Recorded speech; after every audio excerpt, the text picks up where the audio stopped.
firstly, there could be nothing that would suggest that this is a minuscule event on the basis of the sheer importance and the time in which this important project in breaking boundaries, more importantly, this wonderful, iconic stadium, I call them cathedrals of sport, because in 316 days from now, this fantastic arena will be hosting one of the 19 Commonwealth Games events, with obviously 8 para events, but more importantly, G20 for the first time, that will see women competing alongside their male counterparts.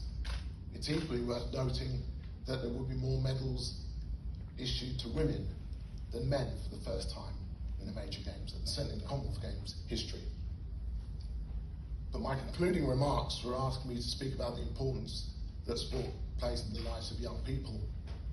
And I think every single person here believes in that.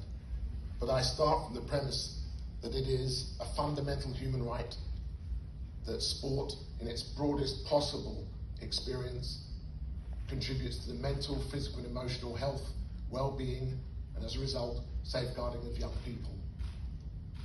If it doesn't, we have done them a great disservice, especially at this moment in time.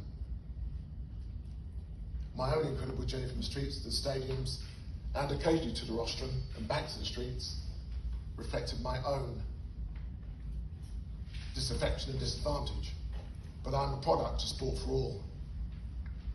And so many were not sporting champions by way of a talent ID program, but were looking for something that would give us some confidence, trust and respect in ourselves and the communities that we would reflect, because I'm a product of my community.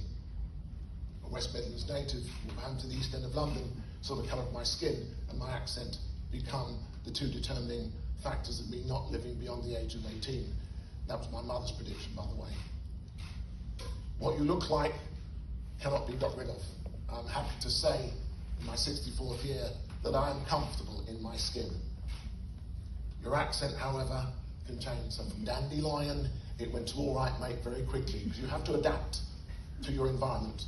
You have to adapt to the culture that you wish to ultimately be part of and hopefully included, but ultimately not compromising your heritage and your ancestry.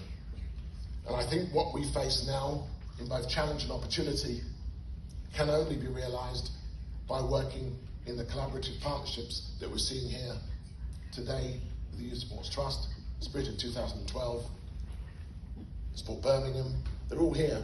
Sporting Equals, ECB, every single one of those agencies, as well as Warwickshire Cricket Club, in this particular sport, and then hopefully a multi-sport engagement, can help reset, reposition, and re-empower our communities, because that's what we need at this present moment in time.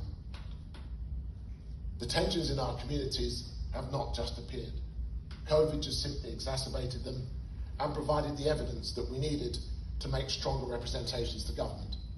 I say that because I'm now 8 Prime Ministers in my public life journey, and as I was sitting here reflecting on when I finished as a member of Sport England after 11 years at Aston Villa, which was the Sport England conference for what the equality or racial equality of sport might be, to simply coming around in full circles, I feel that we have a great opportunity, 316 days time. The Commonwealth Games for me are a fantastic opportunity, but please do not expect the organising committee to be doing all things and everything. It's yourselves that will bring a legacy, and these are one of the first truly legacy games in their intention and their purpose.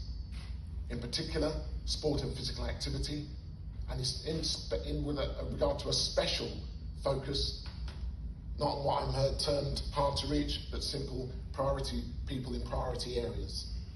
But from Birmingham 2022 standpoint, Generation 22, which will be launched soon, the Queen's Baton Relay, the Community Engagement Roadshow, the volunteer programme launched last week. 40,000 people have committed to want to be selected, recruited and deployed as part of a 14,000 volunteer contribution. I'm told that the diversity of the expressions of interest are and outstrip any games that we've hosted in this country to date. We have 650 staff at this present moment in time. That will increase to 1,200 staff by January. Again, it has to reflect the Commonwealth.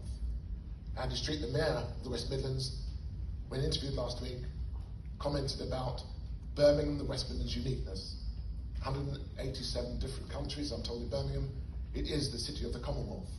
That is why these games are so important to you and I and everybody who's interested of an equitably more diverse and inclusive theme of what we have at Birmingham 2022, are games for everyone. The 4,500 athletes and the 72 countries of the Commonwealth that are being invited will face challenges. We are still at a time of uncertainty. But at Birmingham 2022, we have a number of scenarios. But the one thing that will be absolutely evident, the local people, the region, and the national, and even the international, will have to work more collaboratively and more cohesively if we're to make a more efficient and effective use of time, energy, resources.